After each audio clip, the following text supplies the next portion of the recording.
મહત્વના સમાચારોની સાથે કરીશું। હાલ એક મહત્વપૂર્ણ સમાચાર સામે આવ્યા છે, તેના ઉપર નજર કરીએ। વડોદરામાં કાંકરી ચાળો કરનારની ઘટનામાં મોટી કાર્યવાહી હાથ ધરવામાં આવી છે। ઘટનાનો માસ્ટર માઇન્ડ જુનેદ સિંધી ઝડપી પાડવામાં આવ્યો છે। માફિયા ગેંગના લીડર જુનેદની અજમેરથી ધરપકડ કરવામાં આવી છે। રાજસ્થાન પોલીસે જુનેદ સિંધી સહિત 3ને દબોચ્યા છે। નોંધનીય છે કે કાંડ કરી અને માફિયા ગેંગની ત્રિપુટી ફરાર થઈ ગઈ હતી। જુનેદ, સમીર શેખ અને અનસ કુરૈશી ઝડપી પાડવામાં આવ્યા છે। માફિયા ગેંગના 9 શખ્સોએ મળીને આ સમસ્ત ષડયંત્ર રચ્યું હતું, પરંતુ ત્યારથી જ પોલીસ સઘન તપાસ કરી રહી હતી અને આ સમગ્ર કાંડ કરી અને ત્યારબાદ ત્રિપુટી ફરાર થઈ ગઈ હતી, પરંતુ તપાસનો ધમધમાટ પણ યથાવત હતો। ઘટનાને અંજામ આપી આ લોકો જ્યારે ફરાર થયા હતા, વધુ કાર્યવાહી હાથ ધરવામાં આવી છે। એક્સક્લુઝિવ દ્રશ્યો અત્યારે આપ ટીવી સ્ક્રીન પર જોઈ રહ્યા છો। વડોદરામાં જે રીતે કાંકરી ચાળો કરનારની ઘટનામાં આ મોટી કાર્યવાહી હાથ ધરવામાં આવી છે।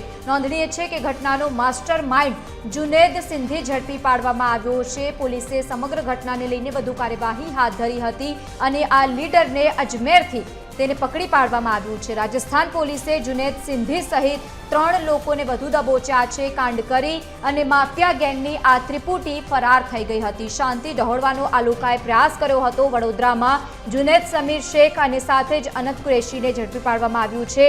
માફિયા ગેંગના 9 શખ્સોએ મળીને આ સમગ્ર કૌભાંડ રચ્યું હતું। આ જે ષડયંત્ર રચવામાં આવ્યું હતું, ત્યારબાદ હવે વધુ કાર્યવાહી આ ઘટનામાં કરવામાં આવી છે। ઘટનાનો માસ્ટર માઇન્ડ જુનેદ સિંધી ઝડપાયો છે, જેના એક્સક્લુઝિવ દ્રશ્યો અત્યારે આપ ટીવી 13 ગુજરાતીના માધ્યમથી જોઈ રહ્યા છો। માફિયા ગેંગના આ લીડરની ધરપકડ કરવામાં આવી છે। રાજસ્થાન પોલીસે જુનેદ સિંધી સહિત અને 3ને પણ પકડી પાડ્યા છે। બીજી તરફ કાંડ કરી અને આ માફિયા ગેંગની ત્રિપુટી ફરાર થઈ ગઈ હતી અને ત્યારબાદ સતત પોલીસ નજર રાખીને બેઠી હતી। જુનેદ, સમીર શેખ અને અનસ કુરૈશી ઝડપાયા છે। માફિયા ગેંગના આ 9 શખ્સોએ મળીને સમસ્ત આ ષડયંત્ર રચ્યું હતું। વડોદરામાં જે રીતે ઘટનાને અંજામ આપ્યું હતું, શાંતિ ડહોળવાનો આ લોકો દ્વારા પ્રયાસ કરવામાં આવ્યો હતો અને ત્યારબાદ જો કે પહેલા પણ પોલીસે આ ઘટનામાં કાર્યવાહી કરી હતી, પરંતુ માસ્ટર માઇન્ડ સુધી પહોંચી ગયા છે।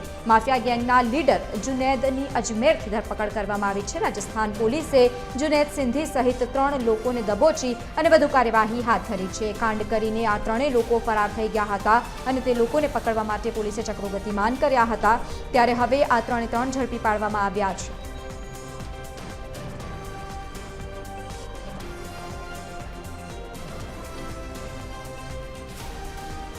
તો આ મહત્વના સમાચાર કાંકરી ચાળોની જે ઘટનાક્રમ સર્જાયો હતો તેને લઈને સામે આવ્યા છે। ઘટનાનો માસ્ટર માઇન્ડ જુનેદ સિંધી ઝડપાયો છે।